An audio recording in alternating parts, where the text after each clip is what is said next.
ఈరోజు మనం tension, stress, తనావ్ వీటి గురించి కొద్దిగా తెలుసుకుందాం.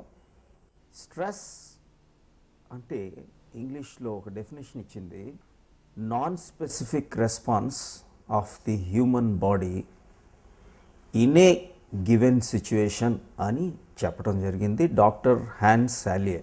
మనకి ఏదైనా ఒక సిచ్యువేషన్ ఉండేటప్పుడు ఆ సిచ్యువేషన్లో ఒక స్టిమ్యులస్కి ఒక రెస్పాన్స్ ఉంటుంది.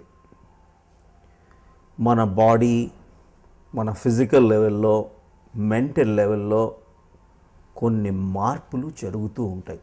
ఈ స్ట్రెస్ అనేది నార్మల్గా ఉండేటప్పుడు it is useful to us. స్ట్రెస్ని మనం కంప్లీట్గా అవాయిడ్ చేయటం అనేది ఎప్పుడు జరగదు. అసలు కొంత ఎక్సైటేషను, కొంత యాక్టివిటీ, కొంత మనలో ఆ ఎనర్జీ కదలికలు సహజం ఉండాలి. దేవుడు మనకి స్ట్రెస్ అనేది కూడా నార్మల్ లెవెల్లో, అంటే యూ స్ట్రెస్ అనేటప్పుడు, అంటే హైపర్ స్ట్రెస్ కాదు, హైపో స్ట్రెస్ కాదు, మధ్య లెవెల్లో ఉండేటప్పుడు అది మనకి చాలా ఉపయోగం. చూడండి, ఇప్పుడు బ్లడ్కి కూడా ఒక ప్రెషర్ ఉంటుంది. 120/80, ఈ 80, 120 ఇదంతా ఏంటిది? ఇది కూడా బ్లడ్లో ఒక కొంత ప్రెషర్ ఉంది. మనకి గ్రావిటేషనల్ పుల్ ఉంది కదా, పుల్ ఉంది, కొంత ఉంది. మనం రోడ్డు మీద వెళ్తున్నాం, సడన్గా ఎవరో ఎక్కడి నుంచో దూరం నుంచి ఒక రాయి ఇసిరాడు అనుకోండి, ఆ ఫిజికల్గా మన ముందు ఉన్న స్టిమ్యులస్కి తల వెంటనే ఇలా అనకపోతే తల బదులైపోతుంది. కాబట్టి అలా షార్ప్గా ఒకసారి తీయటం అనేది చాలా ఆర్డినరీ. నిజంగా చెప్పాలంటే, మీరు లాన్లో నడుచుకుంటూ వెళ్తున్నారు, సడన్గా ఏదో ఒక పాము బుస్సు కొడుతూ మీ మీదకి వచ్చింది, వెంటనే సడన్గా జంప్ అయితే అప్పుడు మీరు ఆ స్నేక్ బైట్ని అవాయిడ్ చేయగలరు. చాలా ఇంపార్టెంట్ ఇది. అయితే మనం ప్రతి చిన్న సిచ్యువేషన్కి కూడా టెన్స్ అయిపోయేటట్టు ఉంటే, ఇప్పుడు చూడండి, సినిమా టికెట్ గురించి లైన్లో ఉన్నారు, టికెట్ దొరుకుతుందా లేదా అని కూడా టెన్షన్ అయిపోయి, ఆర్ మీరు టీవీలో ఒక క్రికెట్ మ్యాచ్ చూస్తున్నారు, 1 బాల్ ఒక 4 కావాలనుకోండి, ఆ రోజు కనీసం ఒకరికైనా ఒక హార్ట్ అటాక్. చూడండి, ఎక్కడో ఒక దగ్గర. కారణం ఏంటి? Ordinary situations. మీరు కారులో వెళ్తున్నారు, ఎక్కడో ట్రాఫిక్ జాము, చేరాలి, టెన్షన్. ఎంత ఆర్డినరీ ఈవెంట్స్లో కూడా మనం ఎవరైనా ఒక టీ 5 నిమిషాల్లో చేయగలరు. అదే మనం వాడికి అన్నీ ముందు పెట్టి నువ్వు టీ 5 నిమిషాల్లో చెయ్యాలి అని ఒక వాచి పెడితే టెన్షన్. ఇది అంతా ఎక్కడి నుంచి వస్తుందో అసలు చూడండి. అసలు టెన్షన్ అది మన దృక్పథంలో మార్పు రావాలి. టెన్షన్ ఏం టెన్షన్?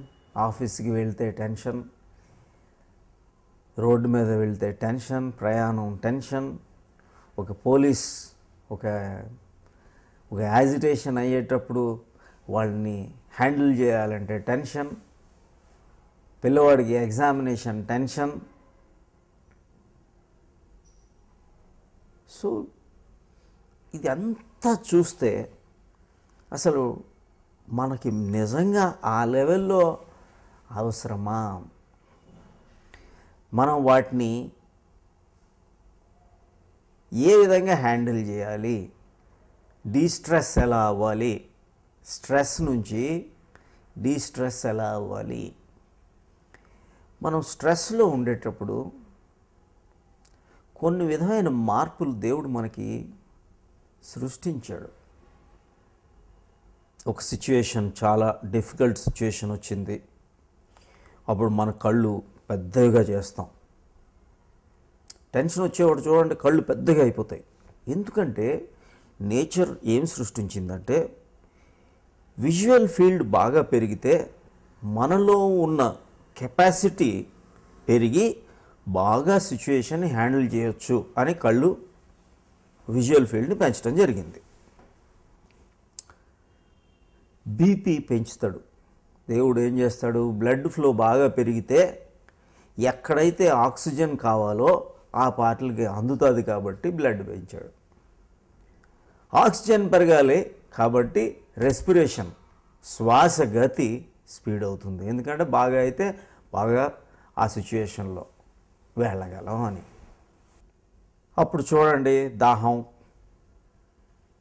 ఎక్కువ వేస్తుంది, చెమట ఎక్కువ పడుతుంది. టెన్షన్ వచ్చేటప్పుడు చెమట ఎక్కువ పడుతుంది. ఎందుకంటే బాడీలో ఉన్న మెటబాలిజం బాగా పెరిగి హీట్ రిలీజ్ అవుతుంది కాబట్టి వచ్చింది. ఇది అంతా ఒక న్యాచురల్ ప్రాసెస్. మన బ్లడ్ క్లాటింగ్ మెకానిజం ఆగిపోతుంది. ఆకలి తక్కువ వేస్తుంది. ఎందుకని బ్లడ్ బ్రెయిన్కి ఎక్కువ వెళ్ళాలి కాబట్టి మొత్తం అటు చేరిపోతుంది. టాయిలెట్ ఎక్కువ వస్తుంది. ఎందుకంటే ఎక్స్క్రీషన్ అయితే మనలోని ఇంప్యూరిటీస్ బయటికి పోతాయి కాబట్టి. దీంట్లో ఏం తప్పులేదు. మనకి అటానమస్ నర్వస్ సిస్టమ్ దీంట్లో రెండు ఉంటాయి. Parasympathetic nervous system, sympathetic nervous system. Sympathetic అంటే స్టిమ్యులేషన్, ఎక్సైటింగ్. పారాసింపథెటిక్ అంటే మళ్ళీ నార్మల్గా రావటం. మీరు జనరల్గా ఒక వయలిన్ వాయించేవాడు ఆ స్ట్రింగ్ బాగా లూజ్ అయిందనుకోండి, ఏమవుతుంది అప్పుడు? మ్యూజిక్ ప్రొడ్యూస్ చేయదు. బాగా టైట్ అయితే ఆ స్ట్రింగ్ తెగిపోతుంది, ఆ వైర్ తెగిపోతుంది. అటు ఎక్స్ట్రీమ్ ముందు ఇటు ఎక్స్ట్రీమ్ వద్దు. మోడరేట్ లెవెల్లో ప్రతి విషయంలో కూడా ఒకటే గుర్తుపెట్టుకోండి. మధ్యమనికాయ. బుద్ధుడు అంటాడు, కృష్ణుడు అంటాడు, శివుడు అంటాడు, జీసస్ అంటాడు. ప్రతి వాళ్ళు ఎప్పుడైతే మోడరేట్ లెవెల్లో ఉంటారో స్ట్రెస్ రాదు అసలు. కృష్ణుడు యుక్తాహార విహారస్య యుక్త చేష్టస్య కర్మసు యుక్త స్వప్న వభూదస్య యోగో భవతి దుఃఖ. చూడండి, యుక్తాహార ఆహారంలో బిఏ మోడరేట్, విహారంలో బిఏ మోడరేట్, చేష్టస్య పనుల్లో బిఏ మోడరేట్, స్వప్న నిద్రలో బిఏ మోడరేట్, వేక్ఫుల్గా బిఏ మోడరేట్. అప్పుడు నీకు ఏ ప్రాబ్లం రాదు. చూడండి ఎంత బ్యూటిఫుల్గా చెప్పాడు. మధ్యమనికాయ. మనం ఇటు ఎక్స్ట్రీమేనా లేకపోతే అటు ఎక్స్ట్రీమేనా. భగవద్గీతలో కృష్ణుడు ఒక శ్లోకం ఏంటంటే, ధ్యాయతో విషయాన్ పుంస సంగస్తేషు ఉపజయేత్ సంగాత్ సంజాయతే కామః కామాత్ క్రోధో అభిజాయతే క్రోధోద్భవతి సమ్మోహ సమ్మోహాత్ స్మృతిభ్రమః స్మృతిభ్రంశాత్ బుద్ధినాశ బుద్ధినాశాత్ ప్రణశ్యతి. అల్టిమేట్ రూయన్. ధ్యాయతో విషయాన్ పుంస. ఎక్కువ ఎక్స్ట్రా కంటెంప్లేటింగ్ చేశారు విషయాల్లో. సంగస్తేషు ఉపజేయ. సంగాస్త అంటే యువర్ అటాచ్మెంట్ వచ్చేస్తుంది. సంగాత్ సంజాయతే కామః. Extra attachment leads to desire. కామాత్ క్రోధో అభిజాయతే. Frustration of the desire will lead to anger, కోపం. క్రోధోద్భవతి సమ్మోహ, లాస్ ఆఫ్ బ్యాలెన్స్. సమ్మోహాత్ స్మృతిభ్రమః, లాస్ ఆఫ్ మెమరీ. స్మృతిభ్రంశాత్ బుద్ధినాశ, లాస్ ఆఫ్ ఇంటలెక్ట్. బుద్ధినాశాత్ ప్రణశ్యతి, అల్టిమేట్ రూయన్. ఎంత బ్యూటిఫుల్గా చెప్పాడో చూడండి. కృష్ణుడిని పూజించడం నేర్చుకున్నారు, జీసస్ని పూజించడం నేర్చుకున్నారు, కానీ వాళ్ళు చెప్పింది ఎవరు ఏం చేయరు. ఎంత బ్యూటిఫుల్గా జీసస్ ఏం చెప్తాడో చూడండి. O Lord, grant me the courage and ability to do the things I can. Serenity to accept the things I cannot. Wisdom to know the difference between these two.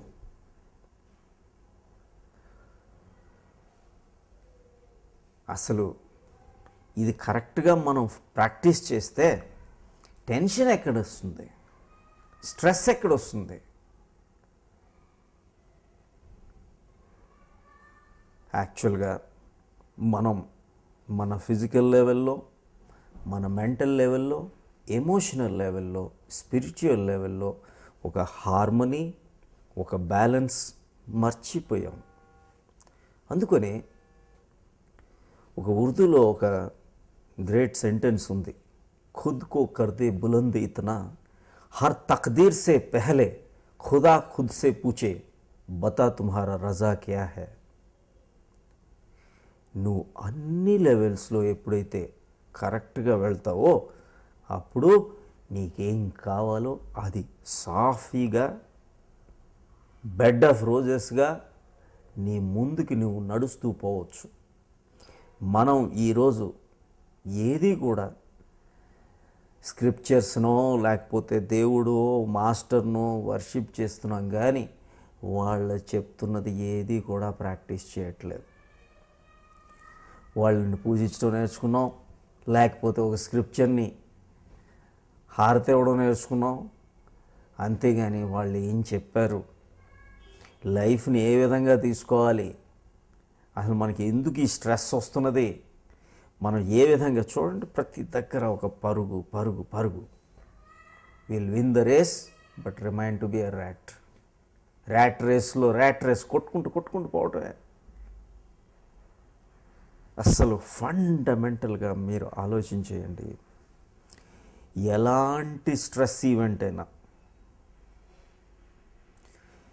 Sympathetic nervous system stimulate అయ్యింది అంటే మనలో ఉన్న బాడీలో ఉన్న organs, heart, brain, liver, pancreas, kidneys అన్నీ కూడా చాలా excite అయినాయి. పారాసింపథెటిక్లో రిలాక్స్ అవ్వాలి. స్టిమ్యులేట్ అవ్వడం అంత బాగానే ఉంది, కానీ మళ్ళీ కరెక్ట్గా రిలాక్స్ చేస్తున్నావా లేకపోతే ఆ సిచ్యువేషన్లో కొట్టుకుపోతున్నావా చూడండి. ఒక ఆలోచన వచ్చింది, ఆ ఆలోచన మనల్ని ఎలా కుదిపేస్తుంది చూడండి. ఏ విధంగా అయితే ఆలోచన మన మైండ్లో ఒక ప్రవాహంలాగా వెళుతూ ఉన్నది. ఆలోచన నువ్వు కాదు. ఆలోచన అనేది ఏ విధంగా ఆకాశంలో మబ్బులు కదులుతూ ఉన్నాయో అలాగే మన చిదాకాశంలో మబ్బులు, ఈ ఆలోచనలు కదులుతూ ఉన్నాయి. ఏ మబ్బు కూడా ఆకాశాన్ని మలినం చేయట్లేదు, కానీ మనలో ఈ చిదాకాశంలో కదిలే ప్రతి ఆలోచన ఏదో ఒక విధంగా ఒక రెసిడ్యూని వదిలేస్తూ ఉంది. దాని తాలూకా చెడుని వదిలేస్తూ ఉంది. ఎందుకు వదిలేస్తుంది? రెండో విషయం, ఒక మిర్రర్, ఒక అద్దం ముందు మనం అలా వచ్చి వెళ్ళిపోయేటప్పుడు అద్దం మీద ఏమాత్రం ఒక అతను వెళ్ళిపోయాడు, మళ్ళీ రెండో వాడు వచ్చాడు, ముందు ఎవరు వెళ్ళారో అద్దంకి లేదు, ఏం తెలియదు, వెళ్ళిపోతుంది. అదే విషయం మనిషిలో జరగట్లేదు. ఫ్యాక్చువల్ మెమరీ కన్నా సైకలాజికల్ మెమరీ ఎప్పుడు మనల్ని వెంటాడుతూ ఉంటుంది. ప్రతి క్షణం కూడా మనం ఏదో ఎక్కడో ఆలోచనలో గతం గురించి కానీ భవిష్యత్తు గురించి కానీ ఎప్పుడూ ఆలోచనలే. ఈ క్షణంలో ఎప్పుడూ ఉండట్లేదు మనిషి. ఈ క్షణంలో అసలు ఎక్కడైనా అసలు స్ట్రెస్ ఉంటుందా చెప్పండి? ఈ స్ట్రెస్ ఈ క్షణంలో ఈ క్షణం ఉంటుంది, మళ్ళీ క్షణం వచ్చిన తర్వాత మళ్ళీ క్షణం జరగబోతుంది. ఆఫీస్కి వెళ్తాడు, నా జాబ్ ఉంటుందో లేదో అనేది రేపటి విషయం కదా. ఇప్పటి నుంచే అది పాడు చేసుకుంటూ పోతాడు. ఫియర్. క్యాన్సర్ వచ్చేవాడు డాక్టర్ 365 రోజుల తర్వాత చచ్చిపోతాడంటే ఈ రోజు నుంచే చావడం మొదలు పెడతాం మనం. ఎందుకంటే అవసరం లేదు.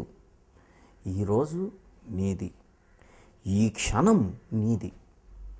రోజు చాలా పెద్దది, రోజు అనేది కూడా కాదు.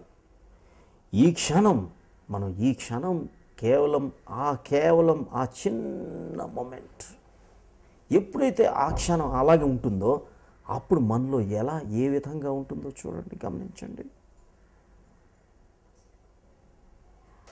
ఏ క్షణంకి ఆ క్షణం మనం ఎప్పటికీ అయితే ఉంటుందో అప్పుడు ప్రాబ్లం అనేది రాదు. 100% కంప్లీట్గా మన సెన్సరీ ఆర్గాన్స్ ఆఫ్ యాక్షన్, మన కర్మేంద్రియాలు, జ్ఞానేంద్రియాలు ఆ క్షణంలో ఉన్న అన్నీ 100% అక్కడే ఉండేటప్పుడు అసలు ఆలోచనకి త్రోవేది, అసలు హెడ్ అసలు అవసరమా? మనం కేవలం హృదయంతో ఉండొచ్చు కదా, కానీ హృదయంతో మనం ఉండట్లేదు. హృదయంతో ఎందుకు ఉండట్లేదు? చూడండి, మనం ఎక్కడికో వెళ్ళిపోతాం. హృదయం అంటే కేవలం స్పందన, ఆ క్షణంతో స్పందించేటప్పుడు కేవలం ఉండేది అనుభవం. ఆలోచన అనేది రాదు. ఆలోచన అనేది గతం క్షణంకి కానీ భవిష్యత్తులో నెక్స్ట్ క్షణం కానీ సంబంధించి ఉన్న ఒక ప్రాసెస్. మనం ఎప్పుడైతే ఈ విధంగా ఉంటామో అప్పుడు మనకి ఎప్పుడు కూడా టెన్షన్ వచ్చి తీరుతుంది. నిన్న ఎవడు చేశాడు, మనకేం చేశాడు, రేపేం జరగబోతుంది, భయం, ఆందోళన, ఇవన్నీ ఒకళ్ళ మీద రిగ్రెట్స్ కానీ ఒకళ్ళని తిట్టుకోవడాలు కానీ ఎప్పుడూ కూడా భయం కానీ, all fears are only imaginary. ఏమవుతుంది? చచ్చిపోతాం. అసలు మనిషికి అసలు చావు అనేది ఉందా? అసలు చావు అనేదే లేదు. ఎక్కడ చావు ఉంది? నైనం చిందంతి శస్త్రాన్ని నహం దహతి పావక. అసలు the soul cannot be killed, not burned. It cannot be cut by the sword. మరి అలాంటప్పుడు అసలు ఎక్కడ అసలు మనకి అసలు చావు అనేది లేనప్పుడు మరి ప్రతి క్షణం మనిషి చస్తూ ఉన్నాడు. డెత్ అనేది ఎంత సీరియస్ ఫియర్ ఉందో చూడండి. ఇలా ఉండటానికి కారణం మనం ప్రతి దగ్గర కూడా చాలా డీప్గా ఆలోచిస్తూ పోతున్నాం. ప్రతి దగ్గర ఎంత తీవ్రమైన ప్రాబ్లం, తీవ్రతలో ఉన్న ప్రాబ్లం అయినా సరే దానికి మనం భయపడాల్సిన అవసరం లేదు. జాబ్ పోయినా పర్వాలేదు, మన శరీరాన్ని కట్ అయిపోయినా పర్వాలేదు. చూడండి, ఎప్పుడైనా మీరు ఎవరైనా సరే, imagination is much more dangerous than the actual event. ఎన్ని రాలేదు మన ముందుకి, ఎన్నో ఈవెంట్లు వచ్చాయి. ఏ ఈవెంట్ అయినా మనం ప్రతి క్షణం ఎన్నో పుట్టిన నుంచి ఈ రోజు వరకు ఎన్నో క్షణాల్లో మనం భయపడ్డాం. కానీ మరి అవన్నీ జరిగాయా?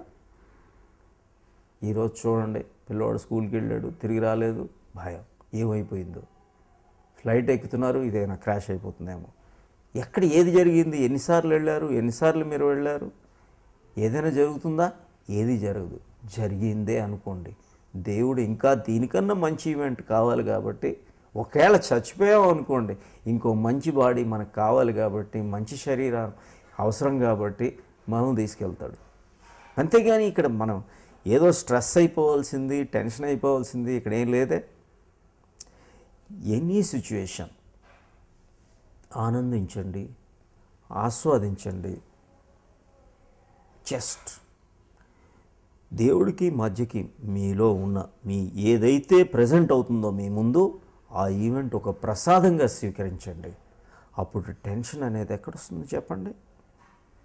ఏ క్షణంకి ఆ క్షణం, ఆ టైం అనేది ఎప్పుడైతే మీకు టైం అనేది వచ్చిందో అప్పుడు ఆలోచన అనేది వచ్చేసింది. చూడండి, పాస్ట్లో పాస్ట్ టైం ఉంటుంది, ఫ్యూచర్లో ఫ్యూచర్ టైం ఉంటుంది. Past belongs to past space, future belongs to future space. ప్రజెంట్లో అసలు టైం లేదు, స్పేస్ లేదు. ఎంత ప్రజెంట్ అనేది ఒక ఆ క్షణికంలో అసలు టైం అనేది లేదన్నమాట. స్పేస్ అనేదే లేదు అన్నమాట. అలాంటి క్షణంలో మీరు సంపూర్ణత్వంలో ఉంటారే కానీ ఇంకేం ఉండదు. అందుకనే మీరు చూస్తే బాలాజీ, తిరుపతి బాలాజీ చేతిలో ఏం పెట్టారు? ఒక చేతిలో శంఖం, ఒక చేతిలో చక్రం. ఎందుకు పెట్టారు? ఎవరైతే ఈ క్షణంలో ఉంటారో వాళ్ళు దేవుడు అయిపోతాడు. అదే సచ్చితానందం. సత్ చిత్ ఆనంద. సత్ అంటే ట్రూత్, నిజం. అంటే ఈ క్షణమే నిజం. నీ ముందు ఏది జరుగుతుందో అది మాట. సత్యంనే పలుకుం కాదు, సత్యంనే అనుభవపూర్వకంగా సత్యం. సత్ చిత్. ఎప్పుడైతే మైండ్ 100% సత్యంలో ఉంటుందో అది ఆనందంగా మారిపోతుంది. అదే సత్యం, శివం, సుందరం. ఎప్పుడైతే ఈ మూమెంట్లో శివం కాన్షియస్నెస్, సుందరం బ్యూటీ, ట్రూత్, కాన్షియస్నెస్, బ్లిస్ అన్నీ కూడా ఈ క్షణంలో ఉండేటప్పుడు స్ట్రెస్సే లేదు. అందుకనే బాలాజీ చేతులు ఏమున్నాయి? శంకు. అంటే ఏంటి? సౌండ్ వచ్చేది శంకు నుంచి. అంటే moment of space is called sound. అంటే spaceless. Wheel is called, moment of wheel is time. అంటే one who is timeless and spaceless. ఏ క్షణంలో అయితే ఆ క్షణంలో నువ్వు ఉంటావో అప్పుడు నీకు అసలు టెన్షనే లేదు. సంపూర్ణత్వంలో నువ్వు ఎప్పుడైతే ఉంటుందో ఇక టెన్షన్ ఎక్కడ ఉందో చెప్పండి? టెన్షన్ ఉందా? ఏ క్షణంలో ఆ క్షణం. సింప్లెస్ట్. ఇంకొక ఎపిసోడ్లో మనం ఏమేం చేస్తే మనం బయటపడవచ్చో కూడా తెలుసుకుందాం. I wish you all the best. God is there. God is everything. Truth is everything. సత్యం ఎప్పుడు ప్రతి దాంట్లో. సత్యనారాయణ వ్రతం అంటేనే అది. సత్యంతో ఉండటమే సత్యనారాయణ వ్రతం. సత్యనారాయణ వ్రతంలో కథలు వినటానికి కాదు, సత్యంతో ఉండటమే సత్యనారాయణ వ్రతం. సత్యంతో ఉండటమే సత్యనారాయణుడు, దేవుడు. సత్యం, సచ్చిదానందం అంతా ఒకటే. కాబట్టి స్ట్రెస్ నుంచి బయటపడే ఒకే ఒక స్పెషల్ మార్గం ఈ క్షణంలో ఉండండి. ఇదే దైవత్వం. This is the biggest secret to come out of stress. I wish you all the best. God bless you.